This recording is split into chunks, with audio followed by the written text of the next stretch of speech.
and pretend like you're talking.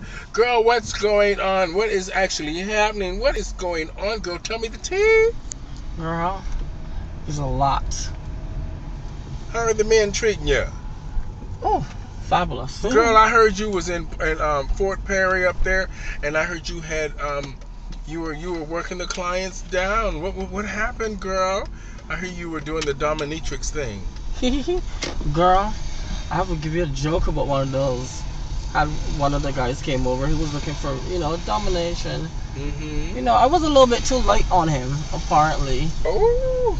This guy take back up the money and, he's like, you're not doing your job right. So I'm like, how dare you not talk about it? And so he take back up the money. He's going to the door. I grab his ass, pull him back in.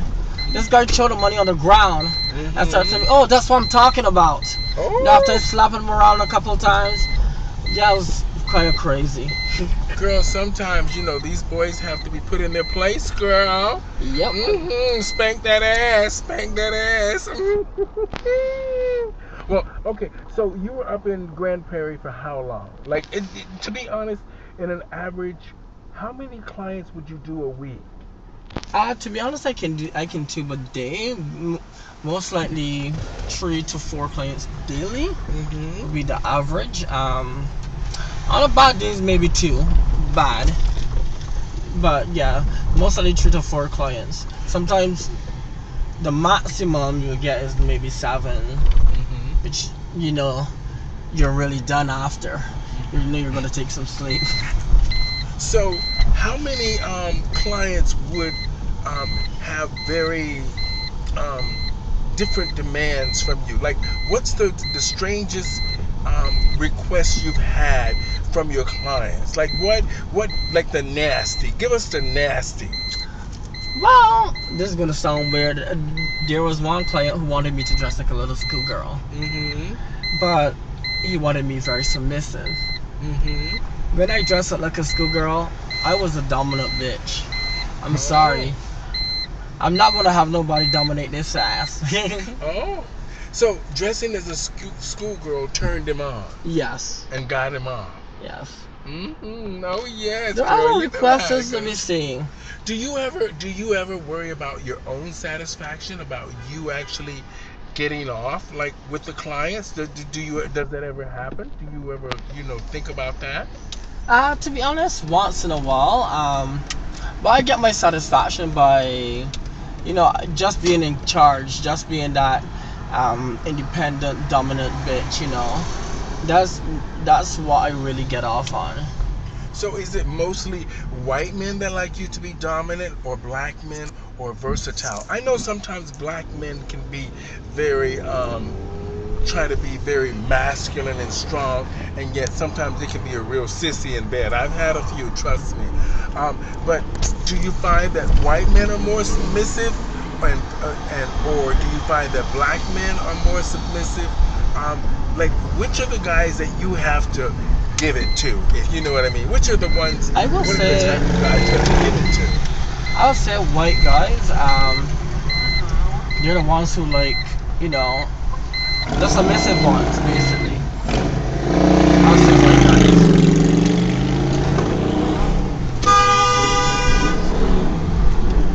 Is it the seatbelt that's the problem? Yep, it's the seatbelt. Adam, put your seatbelt on. Okay. I think that's why it's beeping. I could say the white guys are the most ones to be submissive. Black guys are too controlling. Okay. So now when you think of terms of bottoms and tops, meaning in the gay life, that means if you're top, you sometimes are more of the dominant one, and bottoms are more of they play more, it's more the female role. Now, which one do you enjoy the most, or which ones is it that the clients ask for you the most? What kind of sex do the clients ask from you? To be honest, most likely to be the top, because in this world, women is like the most submissive thing. Mm-hmm. And most of the guys are like, bosses, supervisors, they're the ones who speak. So a guy likes a girl who knows what she wants, know how to speak, and to be the own, boss lady, to say that much. So I was I definitely enjoy being a boss lady. You Okay. know, being trans, and I still have that controlling part of me. So they're mostly asked to play the top part, which I do love. I can't take too much. I'm not too good at being a bottom. Okay. But I'm not going to let my 9 inches waste, Oh. to say that much. Come on. Now, when you think about the terms of the sexual positions that your clients are looking for you to perform for them, what is it that you enjoy the most, and um, what is it that you actually mentally, what are you getting from this? What is it that you enjoy the most with your clients? Is it the socializing? Is it the sex? Is it the release? What is it that Sweet Pea is actually getting from the encounter? To be honest, I love the connection. I'm a fan of the connection. Once I connect with somebody, the sex is twice as awesome. Mm-hmm. Um, to say that much. What else I could say? I enjoy the sex. I love being a top. Um, there's some clients that are too picky, and in terms of saying that you always gotta work with good connection. If you're not working with good connection, you're not working with anything. Um, Getting to know other people's life and lifespans is pretty amazing, to be honest to you. Like what they work doing, what they like, and the kind of kinky stuff, the kinky side of them. I love to get to know all of that. Um, Even for them to get to know me, as who I am. You know, Come on, the girl joke says like I'm trans and I'm tricking this guy. He thinks I'm a girl. They like to hear that stuff. It's pretty much amazing for me. Now, what is it? Is it like how's the money issue? Like how much is the most money you've ever made from we would say if we were alone and just chit chatting ourselves, but I'm gonna say it out, turning tricks. How much is the most money you have made turning tricks? To be honest, I will say I went into history when we had this little girl, website where we'll say who makes the most money. In 2014, I went into a little bit history in terms of saying that I have made just about $8,000 in 4 days, and in 6 days I was on $12,000, where I did find out that I needed some rest. So I will say $12,000 in 6 days. That would be the most I ever made, basically. Okay. Now that we've talked about that, now the dangers of escorting, mainly when you're on the road, what were you most worried about traveling on the road? What was the most concerning thing for you? The three things I can say will be, the number one, I'm not in basically sometimes I'm not in Ontario. I know I'm in Canada, which is safe, but sometimes you may have a health issue, and that would be one, because you're in a hotel by yourself. You can never tell when you may have a stroke, something happen. That will be a scare for me, because um, you're still by yourself in a hotel room where no one is going to check on you. For me, as girls, we always try to call one another, to make sure everything is good. My second concern, sometimes you don't know the people you're dealing with, and you could be dealing with a thief, a murderer, somebody psychotic, even to the point that somebody might come over. You don't know if you could get robbed. You know, you don't know what's the dangers and who you're meeting. That's be my second concern. Have you ever had any of these issues? Any of those issues? Before I said, I think my mission is the number top 3, which sometimes you don't always satisfy each customer, or sometimes customers most of them when they release, they start having that, you know, uncertain bipolar bullshit.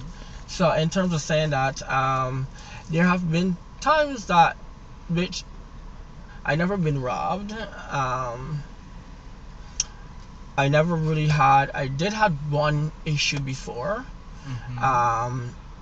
where was in a hotel and I had an anxiety attack, where, you know, my heart just kind of racing, you know, and I just rushed to open the door and stuff, catch some fresh air. But that happened once. I never got robbed. And the third one, where it comes to satisfying customers or, you know, button up on the wrong one, there have been a time where I can say it twice. There was a time I was in Windsor basically, and I had a customer. You know, he told me he only had $120. You know, he's under the budget. He want to know he's just gonna spend half an hour. He's gonna respect me, and he's gonna make sure he enjoy myself. When the guy came over, he had $80, and in terms that he didn't even say, because for me, I believe there's a way doing certain things and saying certain things. He just give me the $80 and he starts stripping. And I'm like, hold on, this thing, like, we agree on the price, darling. I know you didn't have my 2 bills, and I respect that. You're very honest. But at the end of the day, this is still short of the coinage. You know, so this guy got a little bit head over heels, snatched back up the money, you know, told me fuck off. And he actually even pulled up my charger because I was charging his phone. I jumped on his back. I'm like, you know, the fuck, this is your fault. You could just give me the $80 and said, this is all I have now at the moment. And it caused a fight. This guy actually, you know, threw me one side, and I'm like, bitch, you know who I am? I have a pair of balls between my legs, so I'm gonna fight you. So we were timely going out through the door, and as soon as I get out, the guys from New York City, basically, you have to be 21 to drink in the States. So they came over here to drink in Windsor, and as soon as we got out, the raffle went on. And one of the big guys, he looks like he's on steroids. He's huge. And he's like, he saw the fight, and he's like, what happened, miss? What happened? And I'm like, this guy took my money. So as soon as I said that, this big ass boy grabbed this bitch up and threw him on the wall. He's like, look at her. Why you gonna rob her? And I'm like, yes, I don't even know why you will rob me. You know, you take the money. And this big guy threw one punch in his face. Oh, wow. And I'm like, oh my God. So then he's like, look at her, she's pretty. Why would you rob her? Like, the fuck, look at her. And then I'm like, yeah, you know, I don't know why. So he took out the money and dropped it on the ground. And he's like, the kid was like, look at her, you know, she's really gorgeous and pretty. You take advantage of her and give her another punch in his face. And his head bounced off the wall, and he dropped on the floor, you know, knocked up for like maybe 20 seconds.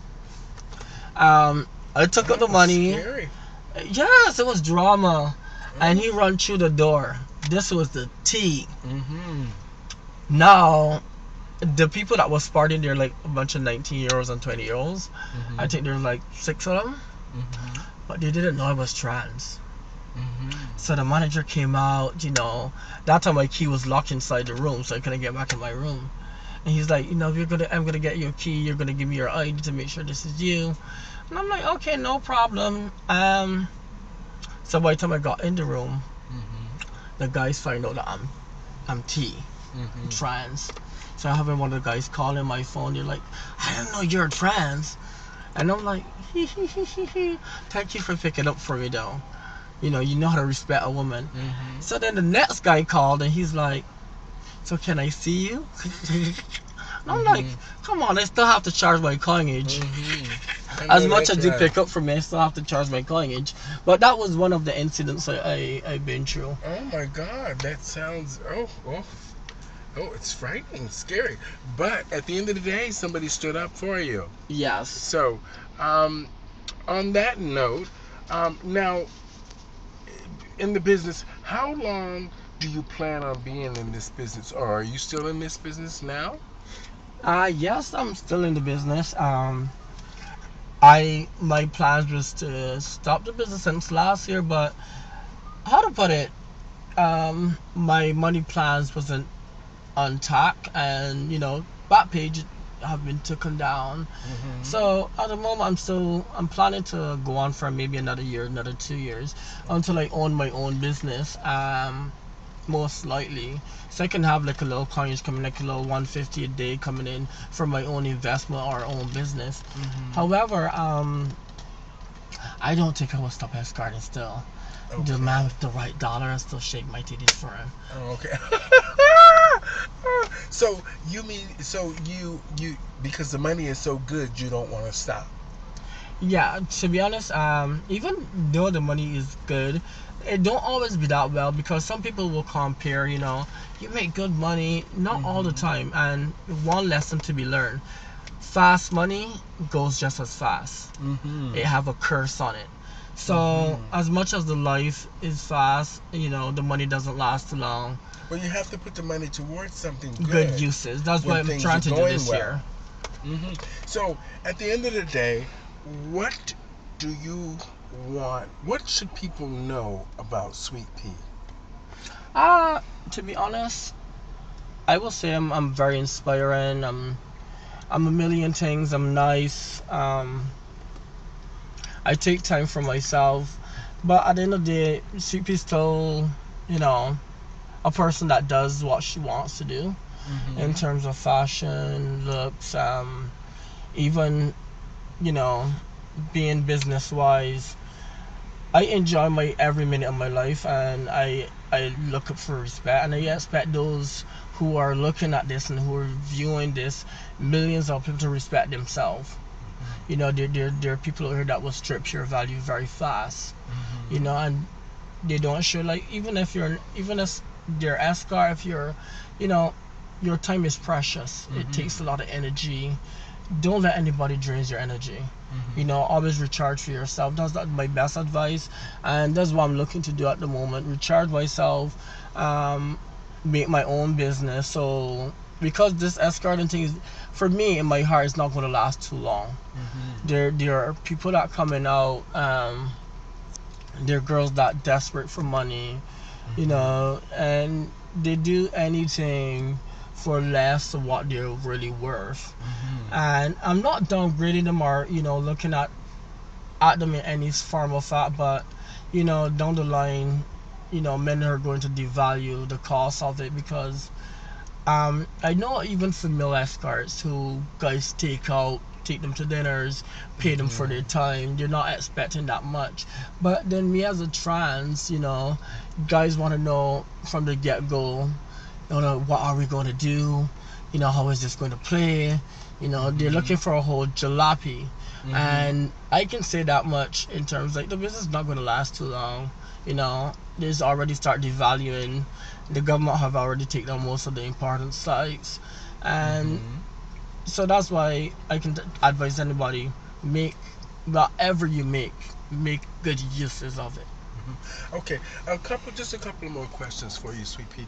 Now, the difference between, how is it that the trans women are treated in the gay community, the gay men in the community? How is the relationship between trans women and gay men? To be honest to you, we are under umbrella, basically. I'm going to be honest, and this is one of the main facts that I'm going to bring up 3 main facts that trans and gay do have. Meaning under the umbrella, meaning we do have attention from gay guys, we do have attention from straight guys, we do have attention from lesbians and open-minded people. So we are under the umbrella, as in you know we are quite versatile. And with gay people, they're not that versatile because they can't get basically everything. Especially guys that who attracted to women, will see a trans as a woman. And even gay people won't really realize that. Sorry. So they think of you, gay men would think of you as a drag queen or a cross dresser. Yes. Okay. So that's one of the issues. I would say the second issue will be like, because most T girls are escorts.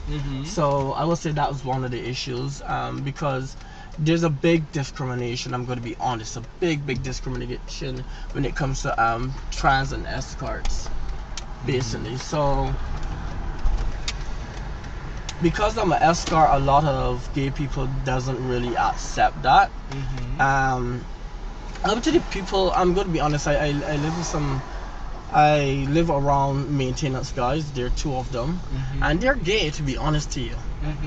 But the people just don't like me. They try to, every minute they try to cause a problem between me and, the building, or, the managers, or, the landlord. Up to like 2 days ago, they called the tow truck for me and the parking police. And I'm like, but this is the point I don't get. You guys are gay. You guys could have just come and knock on my door and told me to move my vehicle. And it's kind of embarrassing that you guys are trying your best to get me out. And but that's some of the reality in terms of me being an escort. Some people doesn't like trans being escorts. Even me on the dating site, sometimes I try to hook up. The grinders. The first question some of the guys ask me when it comes to meeting me, what do you work doing? Is this going to cost me?